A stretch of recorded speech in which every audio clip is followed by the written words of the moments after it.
திருச்சியிலிருந்து தமிழகத்தை கலக்கப் போவதற்காக சீமான் தயாராகி இருக்கிறார். வரும் 21ஆம் தேதி திருச்சி மாநகரிலே மிக பிரம்மாண்டமான ஒரு கூட்டத்தை நாம் தமிழர் கட்சி நடத்த இருக்கிறது.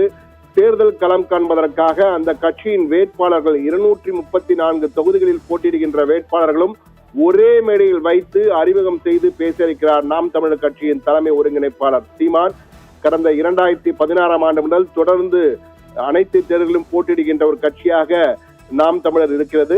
2016 1% வாக்குகள், 2019 3% வாக்கு, 2021 6.5% வாக்கு, 2024ஆம் ஆண்டு நாடாளுமன்ற தேர்தலில் 8.2% வாக்குகளை பெற்று அந்த கட்சி 8% மேலும் வாக்குகள் வாங்கியதால் மாநில கட்சியாக நாம் தமிழர் கட்சி அங்கீகாரம் பெற்றது. அங்கீகாரம் பெற்ற கட்சியாக முதன்முறையாக களம் காண்கும் நாம் தமிழர் கட்சி சீமான் இந்த முறை மாற்றத்தை விரும்பும் மக்களின் மாநாடு என்ற பெயரிலே மாபெரும் மாநாடு ஒன்றை 2026, அதாவது மாற்றத்தை விரும்பும் மக்களின் மாநாடு 2026 என்ற பெயரிலே இந்த மாநாட்டினை நடத்துகிறார். இந்த மாநாட்டிலே தமிழகத்தில் 234 தொகுதிகளிலும் களம் காணப்போகும் நாம் தமிழர் கட்சியின் வேட்பாளர்கள் ஒவ்வொருவராக அறிவிக்கப்பட இருக்கின்றனர். குறிப்பாக நாம் தமிழர் கட்சியின் தலைமை ஒருங்கிணைப்பாளராக இருக்கும் சீமான் எந்த தொகுதியில் போட்டியிடப் போகிறார் என்ற ஆர்வமும் அதிகம் இருக்கிறது.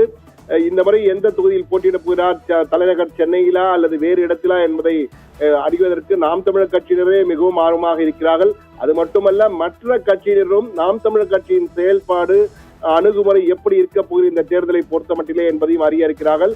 அது மட்டுமல்லாமல் அந்த மாநாட்டிலே நாம் தமிழர் கட்சியின் தலைமை ஒருங்கிணைப்பாளர் சீமான் மிக முக்கியமான அறிவிப்பு ஒன்றை வெளியிட இருக்கிறாராம்.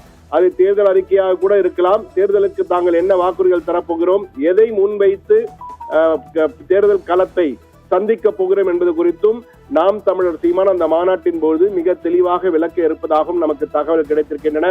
எனவே 234 வேட்பாளர்களையும் ஒரே மேடையில் அறிமுகம் செய்து திருச்சியிலிருந்து தமிழகத்தில் தேர்தல் களத்தை கலக்குவதற்காக நாம் தமிழர் படை புறப்பட இருக்கிறது.